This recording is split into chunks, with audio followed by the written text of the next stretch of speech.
il-preżenza tal-Ispirtu Qaddis, l-Ispirtu Santu, din hija r-raba' priedka u t-tieni ġurnata nilqawkom għaliex il-mulej għandu messaġġ ħaj u għadu qed ifittex u jsalva lill-mitluf.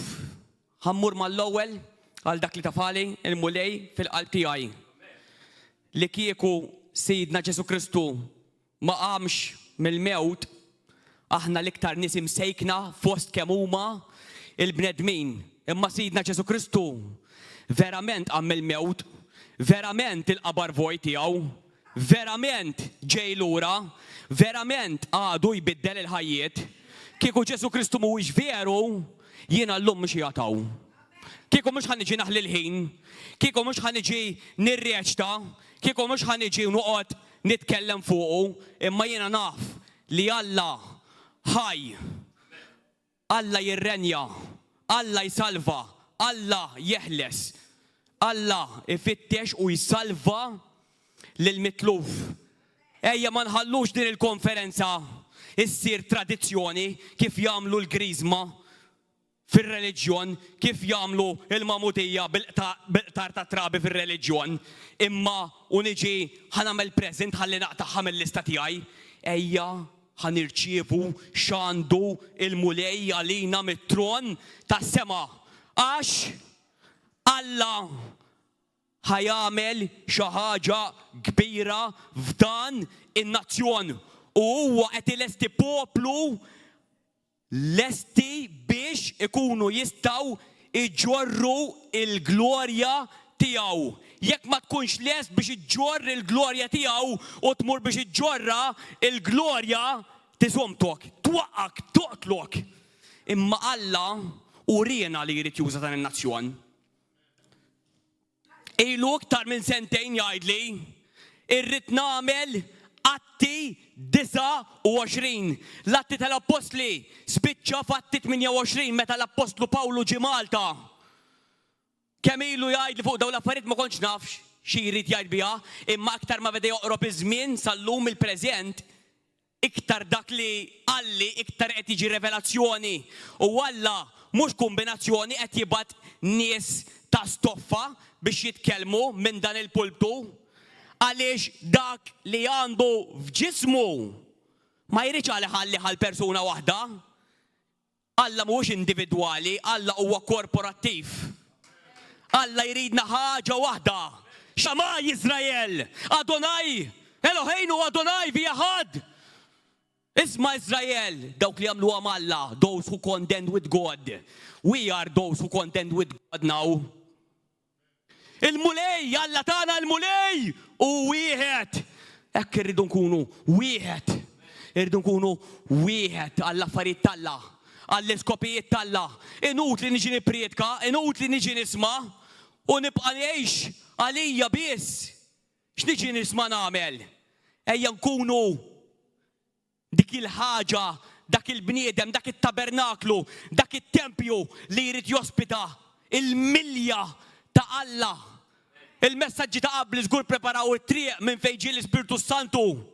Laqas konna f'maħan nippriedka ma meta lejtan il-messaġġ. Alli minn qabel tuqax tinkwieta u tgħidilhom għax Atti 1:8 jiġi l-Ispirtu Santu u jqawwik bil-Ispirtu Santu u l-qawwa u n-nar. U għax l-allim jiġi u jeddikom mit-tallim kollu għaliex ta' qablek ħajajduhom. Ejja mmorru għal prattika sa għalli il-Knisja jonqosa ingredient wieħed biex tarfa il-glorja tiegħi u twassala sa tmiem. Ibni, jiena m'inhiex Alla tellief, jiena Alla rebbieħ. Irbaħt bl-Ispirtu tiegħi fuq il-poplu kemm aktar bl-Ispirtu tiegħi ġal poplu.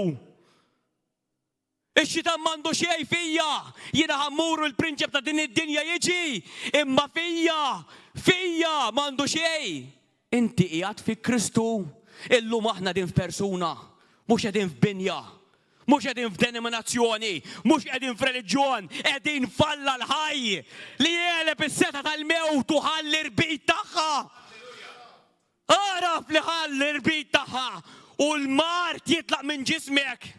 Id-dubju jitlaq minn ġismek, l-ansjetà titlaq toqgħodx tajt għandi l-ansjetà.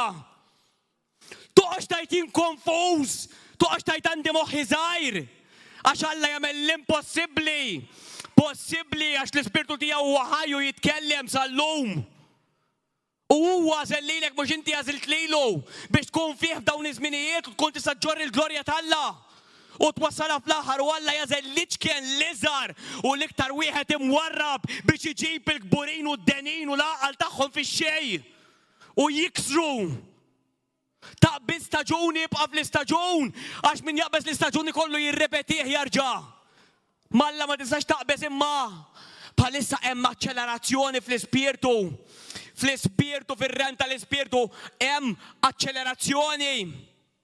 Għaliex l-Antikrist ma jistax jinkixef, għaliex ix-xitan m'għandu xejn fija u aħna l-ġisem ta' Kristu. As he is, so are we in this world. Bħalma hu Ġesu, hekk aħna wkoll f'din id-dinja. X'tagħmel? Tmur it-teatru Manwel u tilbes ta' Ġesu tirrexta? Le, il-qalb ħafna nies jirrextaw ta' Ġesu fosthom fil-kamp tal-mulej ukoll nirrextaw il-Ġesu imma Alla tibidlilna il-konformità ta' qalbna. Qed jagħmilha tixbaħ il-Ġesu, qed jallinjalna d-desiderji ma' tiegħu, qed jallinjalna x-xewqat ma' tiegħu, qed jallinjalna l-karattru ma' tiegħu biex ikun jista' jsawwab l-ispirtu x-xita mwaħra, ix-xita tal-aħħar żminijiet. Bħalissa u n-nifs tal-lat jonfu fuq il-poplu tiegħu ma jimpurtax kemm ikunu fin-numru. Huwa l-qalb irid u jagħmel xi ħaġa ġdida. Beda b-12, ġew 120, 3,000, 5,000, 8,000, Alla jimmultiplika. Tħares kemm hawn siġġiet vojta, ħares kemm ħajkun hawn siġġiet mimlija. Alla ħaj. Alla jagħmel l-ilma f'inbit. Alla ma joħroġ dranaġġ mill-qalb tal-Kristjan. Alla joħroġ majjar tilma ħajjin. Qatt ma jħammeġ, qatt ma jkisser, qatt ma jfarrak, qatt ma joħroġ mill-kaver. Id-dranaġġ joħroġ. Għax nitkabru, naħsbu li sirna xi ħaġa. Dak kollu li għandna ġej minnu. Minna nfusna m'għandna xejn. M'għandna xejn. Jekk Kristu ħareġ lara tad-dem biex jissottometti u jobdi lill-Alla l-missier, għaliex il-ġisem ta' Kristu mhux ħajaddi mill-istess ħaġa biex jissottometti u jobdi. Return! Return! It was the voice of the prophet Naomi that said that Malta needs structure. L-iktar ħaġa li loqtitni li qalt li struttura. Struttura. Kif ħanġibu struttura fil-ġisem? Jataw l-lum biex nagħti struttura ta' ingredient li nieqes mill-ġisem ta' Kristu. Imma inti tkun taf. Ġagbu 2 vers 26. Il-ġisem mingħajr l-ispirtu huwa mejjed u l-fidi mingħajr emejjel hija mejta wkoll. Xieġvieri nkun salvat biex xogħol. Le, meta tkun salvat turi lil Kristu, titkellem bħal Kristu, taġixxi bħal Kristu, taħseb bħal Kristu. Dan il-messaġġ huwa tqil. U l-Apostlu Pawlu qal jiena njassar u njakkes il-ġismi biex wara li nipridka l-ħadd ieħor nkun ċert li qed nipprattikah inkella niġi kundannat, inkella niġi diskwalifikat. Bħal ġerrej imur fil-ġirja u jirbaħ imma jkun ħadd doping biex rebaħ. X'jiswa niġi nippriedka u mbagħad nobot, niggossipja, inkisser, inqasqas. Irrid li jaraw lili ma rridx. Jiena rrid li nkunu nistgħu nifilħu in-nar tal-Alla, jiena ntqajt mal-Alla ħaj. Li biddinni konsejjer li id-direzzjoni tal-infern ma kontx naf inħobb. Tani qalb tal-laħam l-Ispirtu Santu ġie msawwa f'qalbi Romani 5 vers 5 biex illum inħobb l-affarijiet li jħobb Alla u nobot dawk li affarijiet li jobot Alla. Alla ma jobotx nies. Kristu Lut 1 vers 9 kien l-iktar wieħed midluk fost il-Lut kollha. Fost l-apostli kollha, fost il-profeti kollha, because he loved righteousness and he hated wickedness. I hate wickedness. Wickedness is anomia. Ftik il-ġurnata ħafna jgħidu li mulej, mhux fismek xandarna, mhux fismek ftaħna l-knejjes, mhux fismek konna nqarbnu n-nies. Imma jien ngħidilkom jien ma kontx nafkom għan-nomja għax inkom prattikajtu l-ħażen. Ma raftux is-sija tal-viżitazzjoni tiegħi. Ma stennejtux na oħra biex tkunu taħt is-sawba tal-Ispirtu u qed tirrixtaw il-Kristjaneżmu.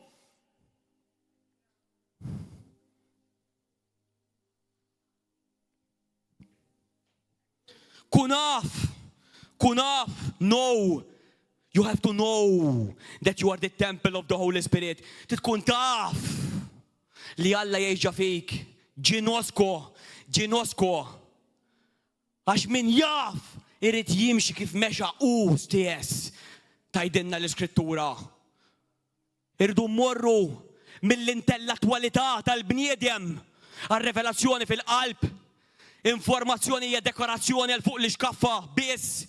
Revelazzjoni iġib transformazzjoni u tgħixha kuljum. Irridu ngħixuh il-Kristu. Kristu ma kienx tapit, imma kien iħobb anke l min kien jobodu. Kristu kien imur jilħaq anke l-iktar wieħed li jobodu. Illum Alla jibki għal-mewta tal-iktar wieħed midneb kollha medinbin. Imma l-iktar wieħed li jidaj, li jisraq, li joqtol, Alla jibkih ukoll. Illum kelli viżjoni, ma kontx ngħidhom l-affarijiet, kont se nippritka mill-karta. Waqt li kont qed illesti miegħu.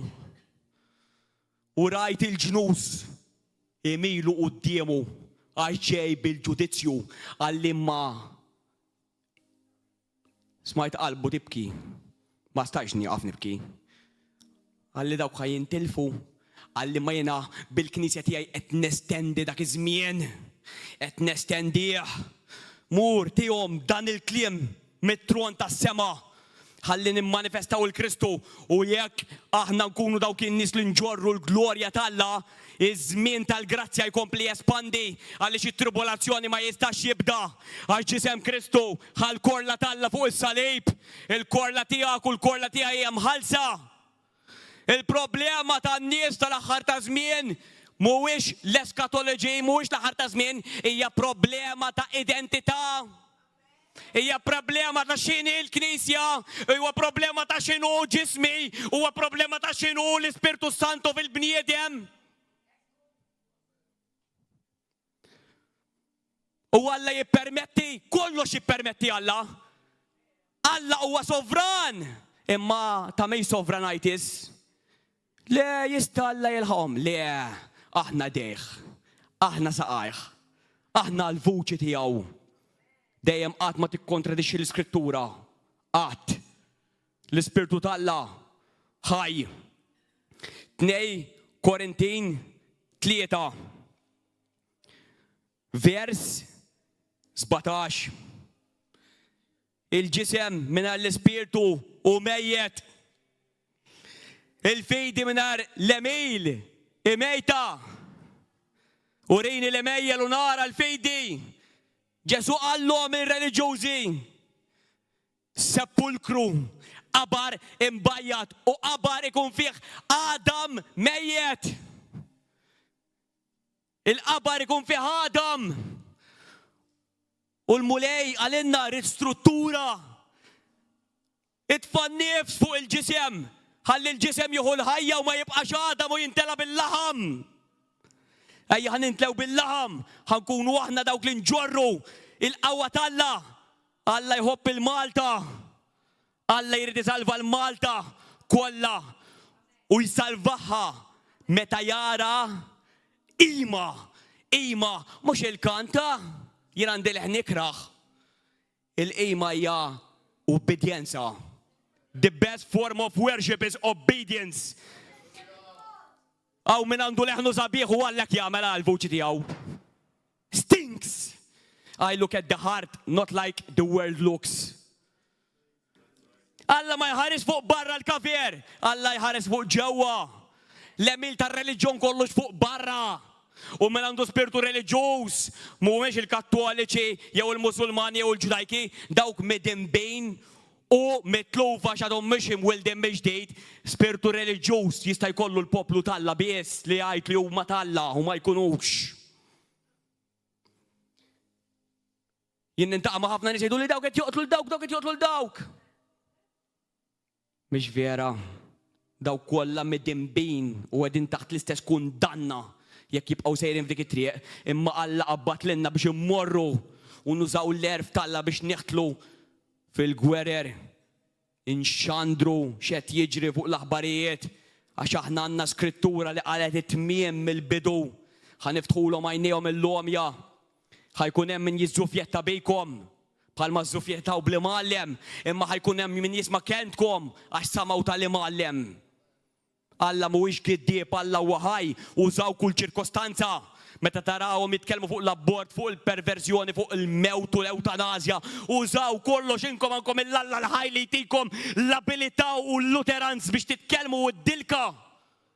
U jaqbad jikteb minn ġafikom, taħlux il-ħin. Użaw kull mezz biex tikxfu lill-Alla l-ħaj li ma jrid li l-ħadd jinqeret. Irid il-kulħadd joħroġ minn nasba tax-xitan. Proteġinna saqajna mix-xibka tan-nassab tajt it-talba tal-missierna. Aħna din fuq u għadin fuq il-lemin talla qed insaltnu miegħu diġà ma nistgħux naqgħu fin-nasba tax-xitan. Id-dinja ta' taħt xibka qed tistenna l-Antikrist biex jagħmel governanza waħda, reliġjon waħda, munita waħda, ekonomija waħda, militar waħda, imma aħna din fuqu. Aħna r-reżistenza dawk l-Ispirtu Santu qajjem biex dak iż-żmien ma jiġix għax huwa m'għandu xejn fija. L-Antikrist, ix-xitan, Satan inkarnat m'għandu xejn fija. Il-prinċep ġej għadu qatt ma ġie. Għax aħna ġisem Kristu. Imma l-glorja li ġejja tafsa tagħmel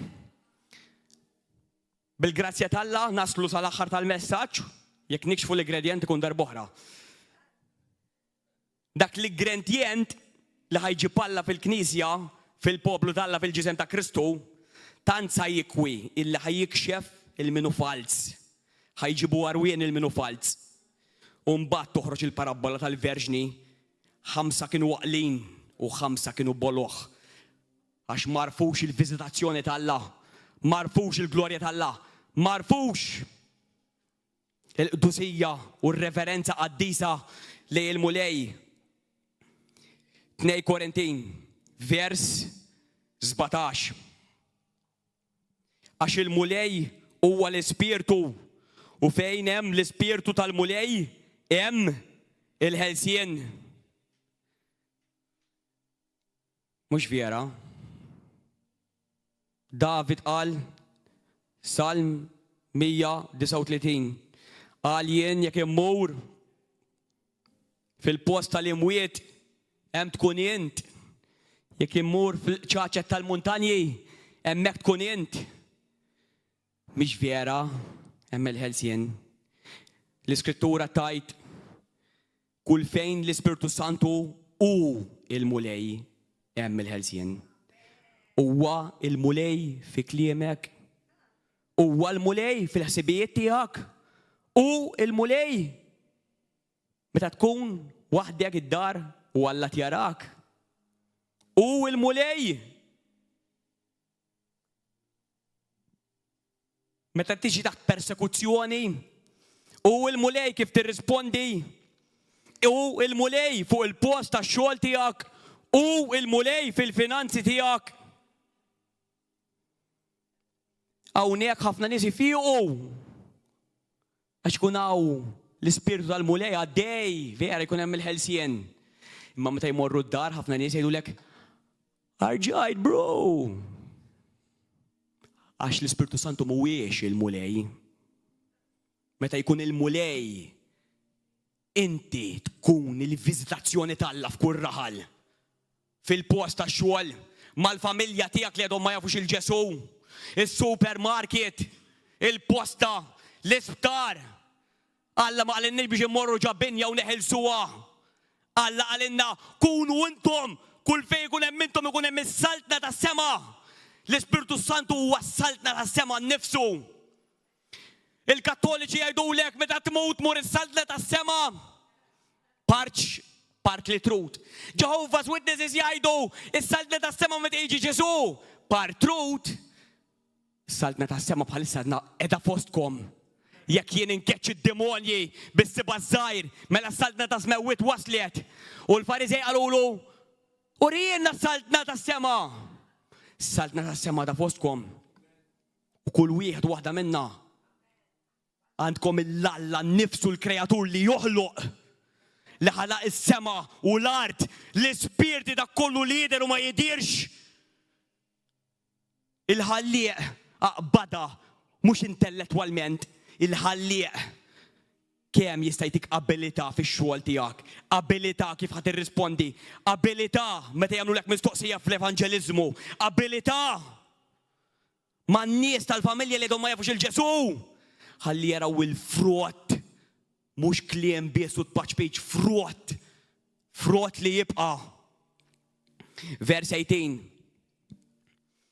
Aħna l-kol li b'wiċċna mikxuf nirreflettu bħal f'mera il-glorja tal-mulej qegħdin nimbidlu, qegħdin present tense bħalissa, present tense, qegħdin nimbidlu fl-istess xbija minn glorja għal glorja skont ma jagħtina il-mulej li hu spiritu.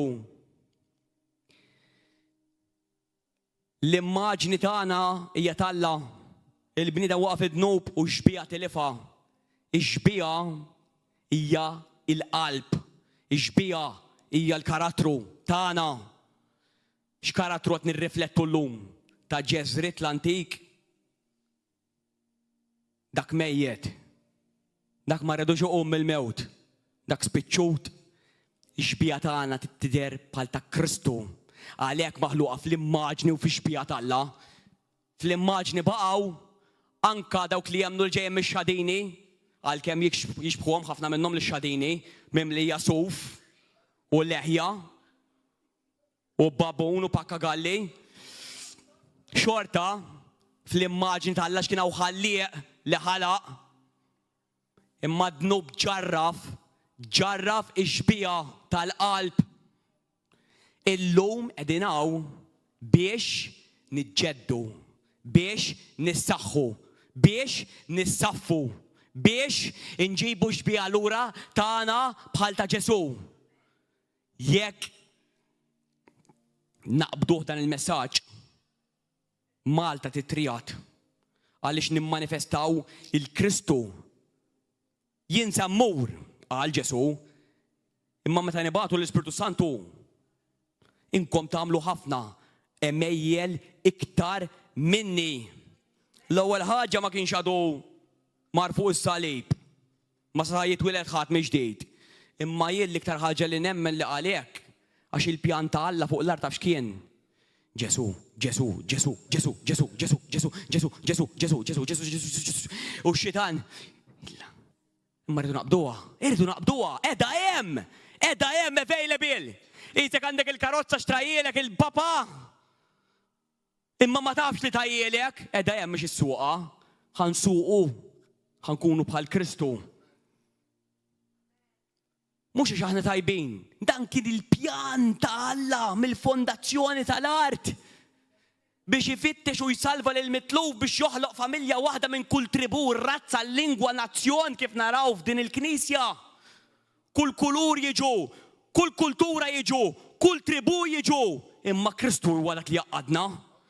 Il-ġisem jista' jieħu ħajja u l-kiesi jiġu sodi u l-minkep u l-maskoli jekk l-Ispiritu Santu ikun il-mulej. Ħafna ngħidu li għandna l-Ispiritu u vera jkollna l-Ispiritu u Alla huwa ħanin, ġentlum, ma jjassarx. Ġesu Kristu ma tanix tuter tiegħu, tufort tiegħu, trifort. Ġesu Kristu tagħna lilu nnifsu kollu. U Alla mhux ħajjissetilja milli nagħtu lilna nfusna kollu lilu. Tista' jkun li qed tara n-nies qed jagħmlu suċċess għax qabżu l-iskali, Imma sfortunatament min jaqbes u x-xogħol ma jkunx minn ġej Alla hija kwistjoni ta' meta li ħajġarraf kollu. Għax Alla ma jikkontradixxi il-kelma tiegħu. Imma jekk inti qed timxi kif iridek Alla fis-sottomissjoni fl-umiltà taqdit faħru ferħan anke meta taħseb li ħadd met jifmek, Alla mhux ħajkontradixxi l-awtorità li huwa għandu mis-sema. U anke ta' fuqek kellem, anke ta' miegħek kellem. U Alla jollik u l-ebda demonju ma jinżlek imbagħad. Fil-ħin tiegħek, fl-istaġun tiegħek, kurjos, kairos, dak il-ħin opportun. Omnipreżenza, ejwa, Alla huwa kullimkien. Imma mhux kullimkien huwa l-mulej. Li kieku huwa l-mulej kullimkien ma jeżistix l-isptar. Kieku huwa l-mulej kullimkien ma jeżistix il-bar tax-xorb tar-raħal. Għalhekk jeżistu. Għax in-nies għadhom ma jafuhx qed jintlew b'affarijiet li qatt ma ħajimluhom. U aħna għandna is-soluzzjoni ġafina. L-Alla il-ħaj, il-bennej għaqli. Bennej għaqli. U ħoloq dan iż-żmien li kien moħbi daw l-2000 sena kienu moħbin fi Kristu laqqas il-profeti tat-Testament il-qadim ma kienu jafuhom imma Pawlu rrevelah f'Efesin 3. U ralinna anka l-ktib ta' Enok jara kif jista' jkun l-ispirtu tal-mulejjaw, l-ispirtu tal-mulejjaw, l-ispirtu tal-mulejjaw. Enok ra iż-żmien tagħna li jiena nemmen li qegħdin fih, li tħanna fih. Kristu innifsu jagħmel emejjel u weġubijiet kbar. Kif ħajamilhom? Sagrifiċċju u offerta għal ħruq ta' dnubiet inti moġbux, imma ġisem preparajt inta lija. Ara kemm il-ġisem ipprepara llum. Structure, alignment, karakter. Id-don itallak fil-quċċata mal-ewwel u tibda tisfen quddiem id-dinja, imma fil-maluq tkun void, il-karattru jħallik hemm. Il-karattru jħallik sal-aħħar.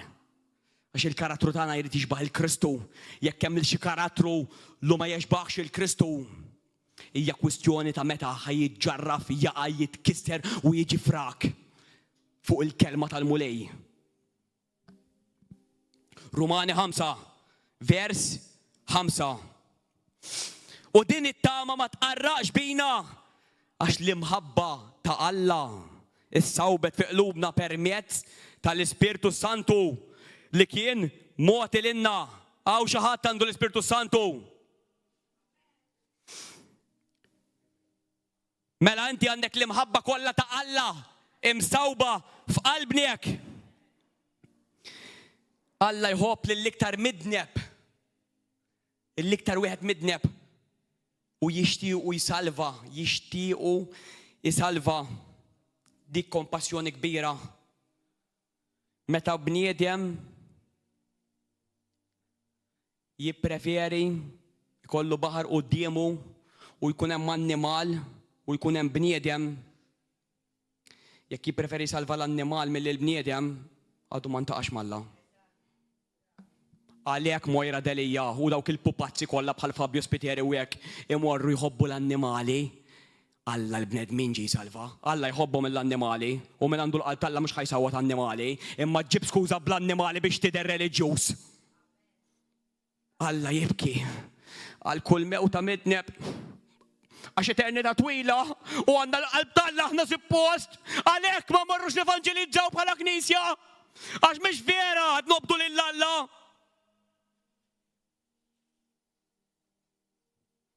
Meta tkun taf il-qalb Alla ma toqgħodx kwiet, ma tiqafx ix-xandar.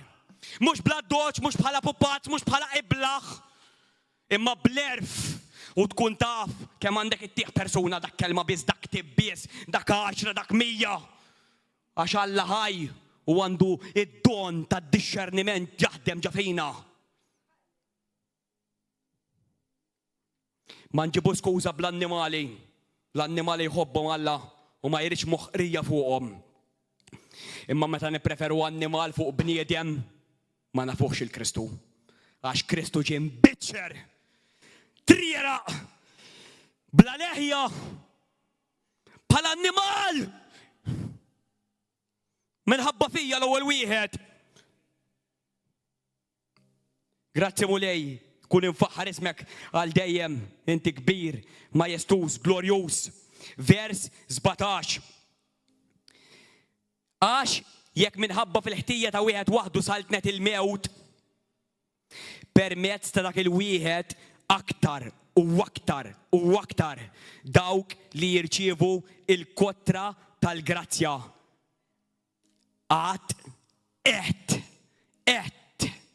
Qed isaltnu fil-ħajja permezz ta' wieħed li hu Ġesu Kristu. Qiegħed issaltan fil-ħajja jew il-ħajja qed issaltan fuqek. Taf x'għamel Alla? Affarijiet inkonċepibbli. Mela jekk taqbadhom daw illum, kull dnub tiegħek huwa mħallas, lest, imqaċċad.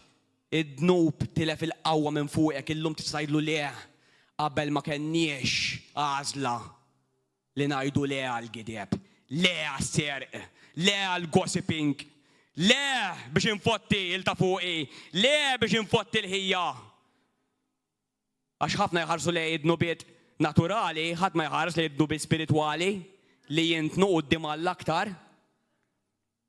Illum Alla tagħna kont tal-bank mimli, mhux tal-li nibdew bħala uliedu, tagħna dak kollu li kiseb Ġesu. U llum ix-xita li qed niffaċċjaw huwa żarmat. Kristu ffaċċja xitana armat, kellu s-seta, kellu l-awtorità, kellu d-dominju. Kristu ħadhomlu. Illum iċ-ċwievet tal-infern u l-post li mwiet qegħdin għand Kristu tagħhom lilna llum.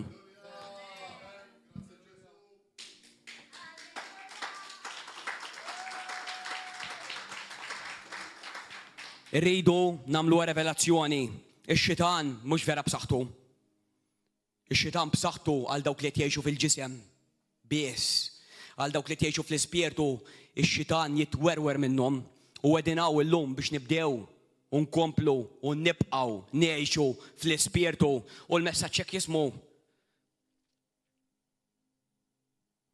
l-Ispirtu Santu fik u inti fl-Ispirtu Santu.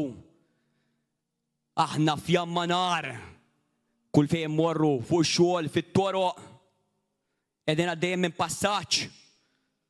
Imma ma' Alla l-impossibbli jsir possibbli.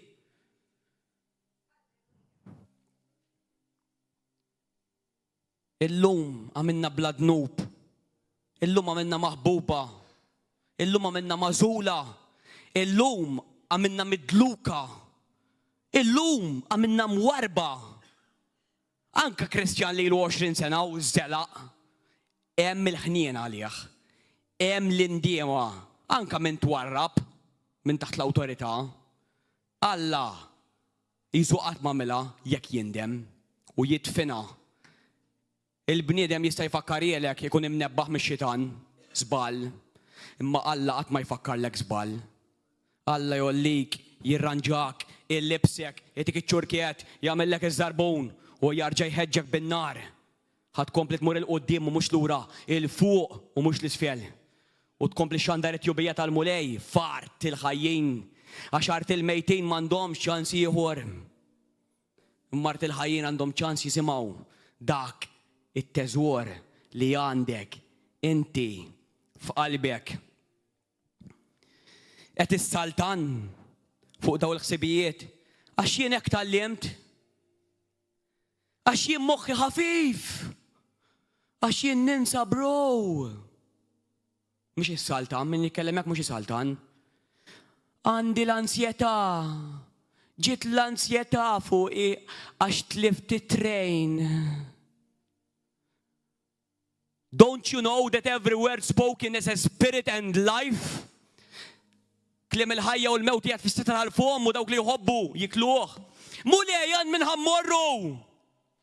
Inti m'għandekx tqarbina tal-ħajja, inti għandek il-kliem tal-ħajja. Attent x'tajt meta tkun waħdek, attent meta tajt ittaqbiżlek fit-trafik, u attent meta tajt iqabbiżieli li mallem tax-xogħol, għax ma tibqax is-saltan u x-xitan jieħu opportunità minn daw it-toqob żgħur. Raġel talla, mara talla. Ħalli d-dawl jiddi u l-glorja tal-Mulej tistraħ fuqhom. U r-rapport tat-tabib meta jgħidlek m'hemmx fejqan, not in Jesus' name. Ir-rapport tat-tabib tiegħi ma jgħidx hekk. Imħallas, imfejja, ħal-ġrieħi kollha biex jiena ngħix kemm irid Alla u mhux kemm irid il-Mater Dei, mhux kemm irid il-gvern, mhux kemm irid it-tsija, mhux kemm trid in-nanna, mhux kemm trid is-saħta tal-ġenerazzjonijiet. Kristu sar saħta fuq is-salib. M'għandi xejn tal-passat. Il-passat ma jistax imisni. Il-qadim għadda. U issa daħal il-ġdejt. Dak it-tsejju kien jagħmilha. Dik Giuseppe kienet tagħmilha, dik Marija kienet tagħmilha, jien fi Kristu, ma' Kristu, fi Kristu, bi Kristu, u salta miegħu biss. Tibqax tajt, sfortunatament, membri tal-familja tagħna għadhom fid-dlam. Imma intina tajt natura ġdejta. Kollox ġdejt. Kif ħassaltan? Meta toqgħod tajt għax missieri kellu hekk u kien ibatti minn hekk u subajh iż-żar kien jinqala. You will have what you say. Dak li temmen qalbek ikun għalik. Jien nemmen dak li għandu Kristu għalija biss. Anke ħadd ma jibqa' jaqbel miegħi. Anke nol aktar fih. U ma jibdew jifmuni ta' madwari. Għax jiena naf li bniedem jista' jasal biex ma jagħmilx dnubit iktar. Għax mhux ħannasal sal-aħħar tal-priedka. Żgur! U dak hu l-ingredient jekk m'għandkomx illum intihomkom darb'oħra. Hemm ħajġibna l-mulej fejn bniedem ma jidnibx iktar. Ħalli jwassal il-glorja tal-Alla sal-aħħar. Ħalli is-sisin tal-infern jirtredu, ix-xjaten jirtredu, immorru fl-irħula u jinbidlu, l-atmosferi jinbidlu, in-nies ifiequ bil-biddel tagħna. Hemmhekk irridu nsiru artal u tempju ta' l-ħaj. Ġustizzja tagħna, kellna natura ta' dnub, tagħna ġustizzja perfetta. Ġust ta' Alla fi Kristu Ġesu. Il-qadim għadda, daħal ġdid, kollu ġdid fil-mulej. Tibqax is-semmi ta' sena ilu, tibqax is-semmi meta ħbad koptejk fil-1980. Come on! Wake up from the deception of the devil. Għax id-demonju qarri, makak, ġenju u fi Kristu biss telbu. Xaq żgħir jieħu, dubju żgħir daħħallek. Vera Alla qalli fejqek. Mela Alla għadu jfejja, bum, daqsek, jufħedit. Mela Alla jrid l-awtorità, daqsek.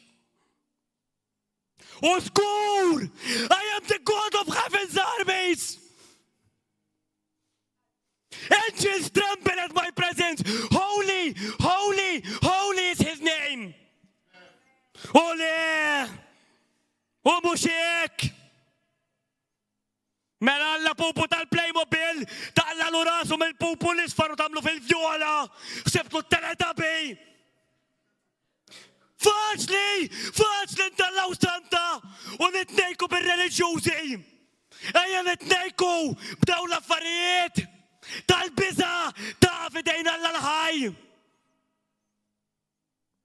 Tal-biża, for my God is a consuming fire. Reconcile. Because without holiness, no one will see my face. For I am holy. I hate wickedness.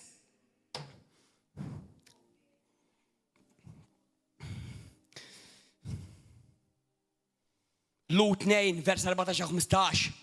Tajdek l-iskrittura illi Ġesu billi aħna kellna d-dem u l-laħam u l-ġisem huwa ġisem bħal tagħhom biex huwa jiġi jgħix il-ħajja li ma stajniex ngħixu biex ikisser l-irbit tal-mewt u s-seta tax-xitan minn fuqna. Kun naf allum, murkula dik l-iskrittura, mhux ħanaddi minnha. Lut 2, vers 14-15, immeddi ta' fuqha ħalli d-dubji jinkisru. It-tingiż ġismek jitkisser, il-ħsibijiet ħżiena jitilqu, kisser Kristu kisser is-sentenza tal-mewt minn fuqna, kisser l-irbit tagħha, il-mewt daħlet minħabba dnub. Kristu kellu agonija fl-ispirtu meta ra Lażru mejjed. Għax il-mewt hija l-għadu tiegħu l-aħħar għadu li ħajkisser, il-mewt ġiet ħabba id-dnub. Il-paga li tmur ix-xogħol għaliha, dak kull paga ta' dnub il-mewt, imma llum il-mewt m'għandix qawwa fuqna. Jekk immutu jisparaw li ma nibżax ħammur deħjar immur qabel. Jiena mmur u lest naqla xebat.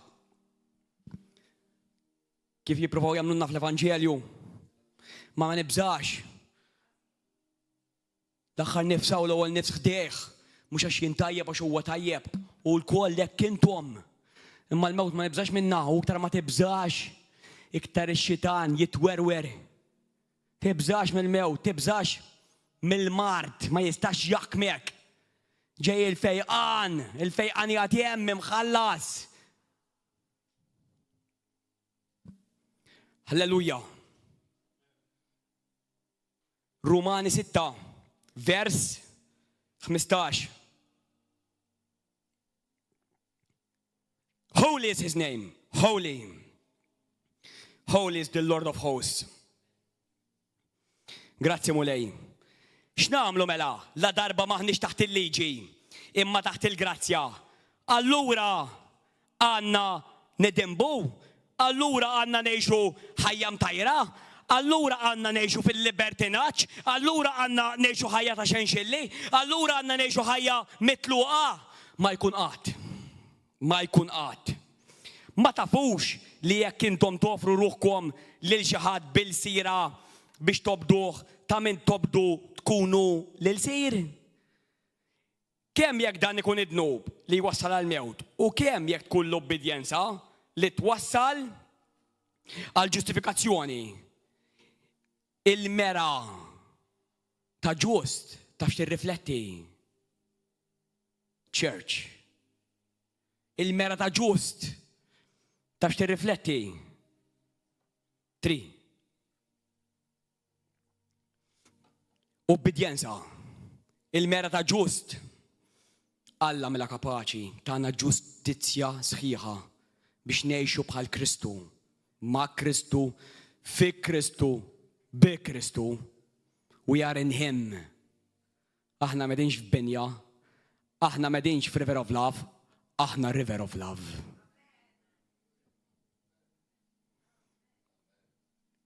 We are revival. Nobdu. Kristu obda sal-mewta ta' salib. Ġitrab Alla tal-glorja. Arwien. Mux biex inkomplu neħxu veru ħalisna, mid-dnub ħalisna, mux biex neħxu libertinaġġ, mux biex neħxu bla autorita. Ma nafuħx il-Alla, mux vera nafuħ. Imma għek nafuħ.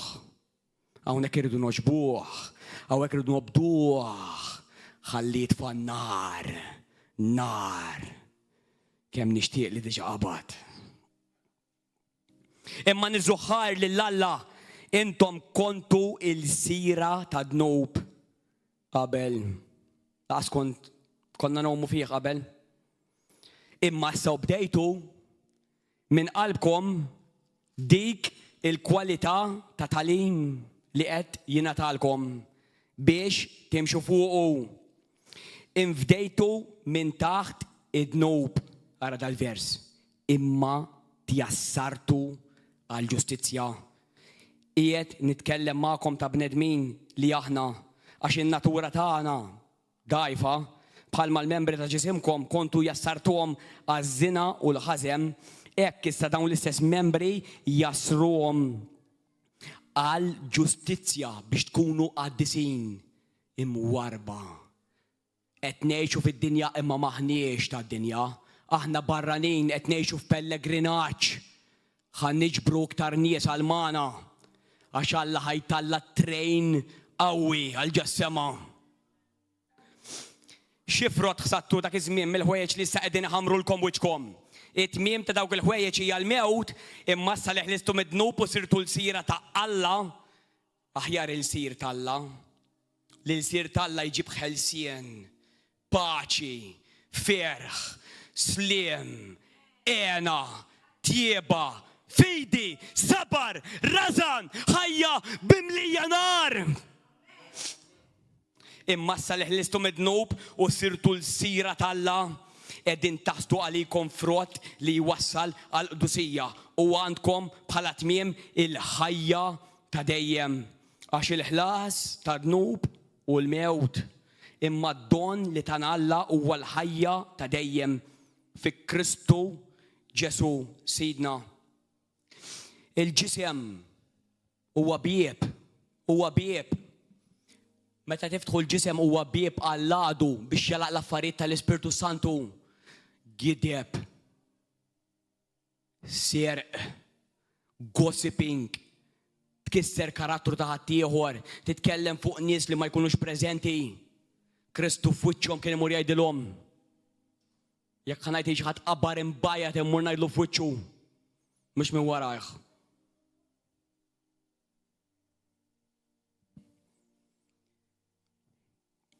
Grazzi Mulej. Hekk qal Mulej, is-saltna ta' Alla jeħduha il-vjolenti. Tjassar il-ġustizzja. Ġifieri, jiena naf nies qabel kienu fil-Kristjaneżmu konna nagħmlu affarijiet żaqna barra. Inkissru nfarku u mbagħad insiru fil-Kristjaneżmu u niġu ngħixi. U mhux għalik qed ngħid. Għax konna nafu qabel. Mulej. Niġu hekk kisna għax issanna l-Mulej. L-Iskrittura tgħidilna l-vjolenti jmexxu s-saltna ta' Alla. Vjolenza mhux niġġieldu, determinazzjoni. Ħanejxu għal Alla. Ma naqgħux fil-comfort zone li noqogħdu magħluqin. U l-Allum sħabba sewda mhux ħanoħroġ mid-dar. Żgur mhix jien ta' xkun hawn dejjem. Daw l-affarijiet qed ngħid eżempji żgħar, illum il-bart mhux ħanoħroġ. Illum ir-remetta l-pakkagal, aħjar noqgħod nimsħu. Ix-xitan ħajoħloq kull ħaġa biex aħna ma nintlewx bil-kelma tal-Alla, biex ma nfaħrux lill-Alla, biex ma nxandrux l-Evanġelju, biex ma nilħqux il-mitluf. Kollox ħajjipprova juża fir-realm fiżikali. Ix-xitan huwa l-Alla tar-realm fiżikali. Imma aħna nies tal-Ispirtu. Għalhekk iridu ngħixu fl-Ispirtu u mhux fil-ġisem. Il-ġisem għandu emejjel m'għandux frott, l-Ispirtu għandu frott. L-emejjel tal-ġisem joqtluk, il-frott tal-Ispirtu Santu jkomplu jgħolluk u jagħmluk bħal Kristu. Ejja, nxamru l-kmiem. Kif sirt naf li Alla ħaj? Sirt iktar vjolenti minn kemm kont fid-dinja. Meħna Alla ħajta. Jgħixha fik. Dik l-ilma li għatalaċ. Ma tibqax bilaċ għal xejn iktar għalih biss. Dejjem bilaċ biex tmur tisker, biex tisraq, biex tmur ma' dik u mal-oħra. U tibqa' vojt. Alla tagħna huwa Alla li jimlik minn ġewwa għal barra. Dik il-ħajja ta' dejjem, il-ħajja ta' dejjem tiġi fik minnu fih. Ma ntqajx ma' statwa. Statwa hija viżibbli u kontrollabbli. Abominazzjoni għal Alla li huwa sovran u inviżibbli. Għalhekk noħolqux biha biex nagħmlu li rridu biha u ntuha ġuġu. U ħafna Kristjani ħolqu Ġesu fals. Pawlu jitkellem. Ġesu li għaddi kollox. Ġesu li m'għandux awtorità. Ġesu li huwa l-kelma mingħajr l-Ispirtu. U l-kelma mingħajr l-Ispirtu taqta' u toqtol u tifret u ma tagħtix ħajja.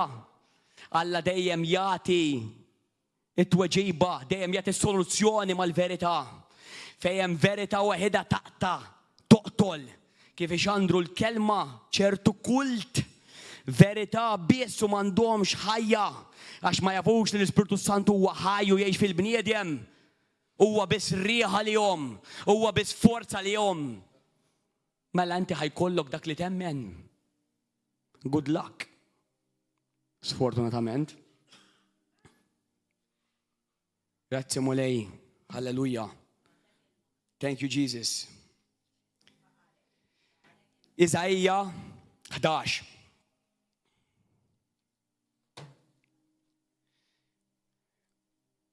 Hemm miktub bħalma hu Ġesu, hekk aħna wkoll f'din id-dinja. Dak kien il-pjan t'Alla mill-fondazzjoni tal-art. Kien il-pjan t'Alla. Ma kienx xi ħadd li jgħix ix-xelerat u mbagħad x'ħin ifettillu tiġi l-ġimgħa l-kbira u jmur jilbes ta' Ġesu. Itawwal xahar u jagħmel id-daqna. Dawk bħalma jagħmlu l-istatwi affarijiet viżibbli biex quddiem in-nies u mbagħad imorru fuq it-television ta' Malta u ma jgħidux kien jeżisti mela għalfejn it-terrexta tiegħu.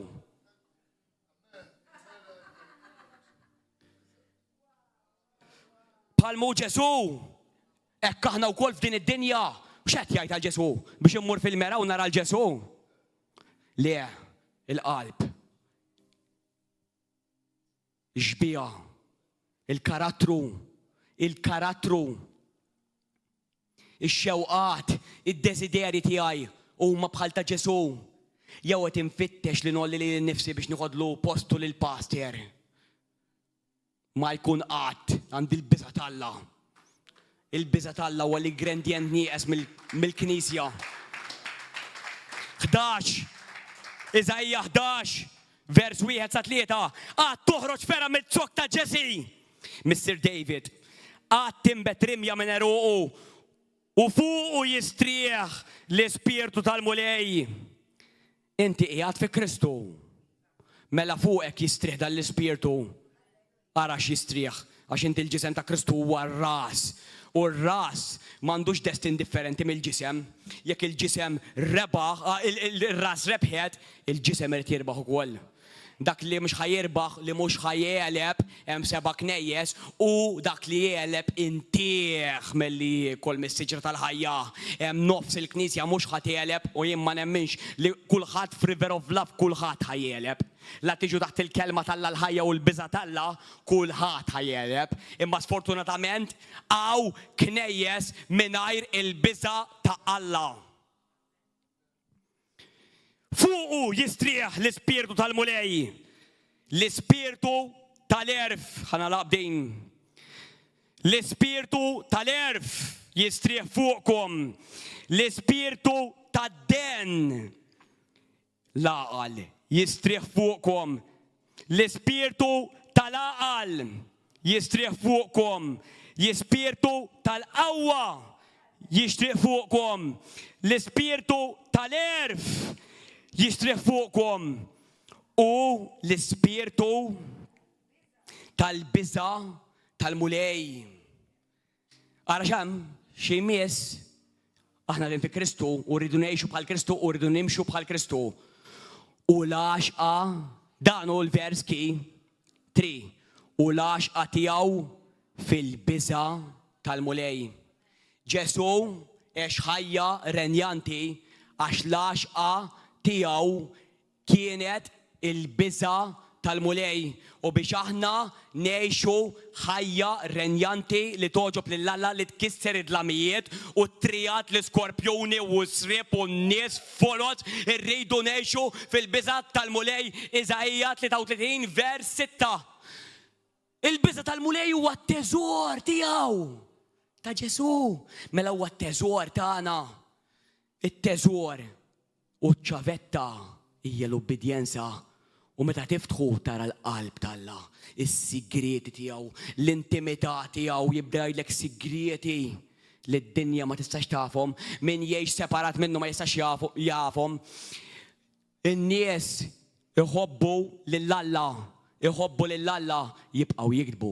U jħobbu lill-Alla jibqgħu jisirqu, jibqgħu jagħmlu l-gossiping. Jien naf nies iħobbu l-Alla jmorru l-ħabs. Vera jkunu jħobbu l-Alla. L-ingredient li jkun naqas huwa l-biża' ta' Alla. Għax il-biża' ta' Alla il-bniedem jaħrab mid-dnub, il-biża' ta' Alla huwa l-erf tal-mulej. Grazzi mulej, wasanna fit-tmiem ta' dan il-messaġġ. Il-mulej ma spiċċaxaw, ħajkompli din il-konferenza għaliex irid jitfa' ingredient qawwi biex il-Knisja tiegħu trija is-sisien tal-infjern, tkompli tfittex il-mitluf, inħeġġukom biex tkunu magħna intom qed issegwuna.